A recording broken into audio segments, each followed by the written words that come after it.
Machine learning হাতে কলমে পর্ব 4। গত পর্বে আমরা ইনস্টল করেছিলাম আর স্টুডিও এবং কোর আর।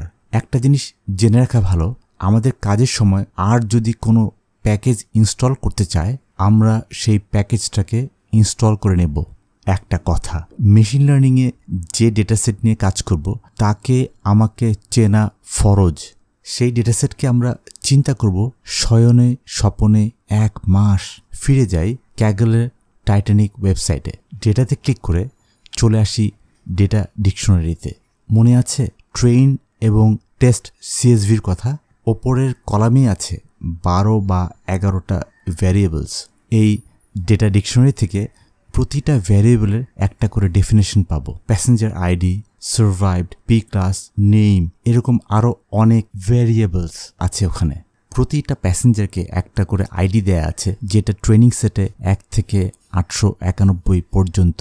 টেস্ট সেটে সেটা হবে প্যাসেঞ্জার আইডি 892 থেকে 1309। ট্রেন এবং টেস্ট ডেটাসেটকে খুলেই দেখুন এক্সেল শিটে ডেটা ডিকশনারি অনুযায়ী সার্ভাইভড কলামে 0 and 1। বুঝতেই পারছেন 1 মানে হচ্ছে উনি বেঁচে গিয়েছিলেন। পি ক্লাস প্যাসেঞ্জার ক্লাস মানে হচ্ছে first class, second class, third class মিলে 3টা ক্লাস। সেক্স ভ্যারিয়েবলে বলা আছে উনি মহিলা না পুরুষ। সিব এসপি মানে হচ্ছে ওনার কতগুলো ভাই বোন অথবা স্পাউস টাইটানিকের অনবোর্ডে। পার্চ মানে কতজন প্যারেন্টস এবং চিলড্রেন আছেন অনবোর্ড টাইটানিকে।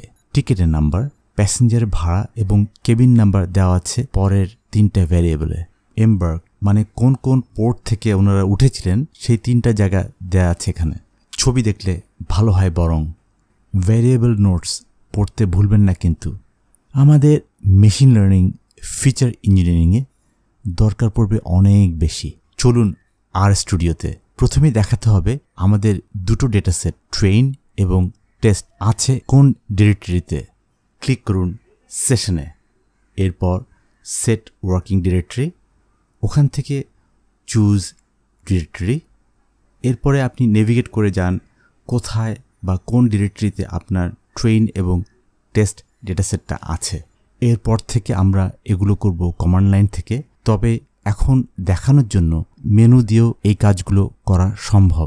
মজার কথা হচ্ছে আপনি মেনু দিয়ে যে কাজটাই করুন না কেন সেটার কমান্ড লাইন ইন্টারপ্রিটেশনটা চলে আসবে কনসোলে। তো আজকের মতো বিদায়, আমন্ত্রণ রইল পরের ভিডিওতে।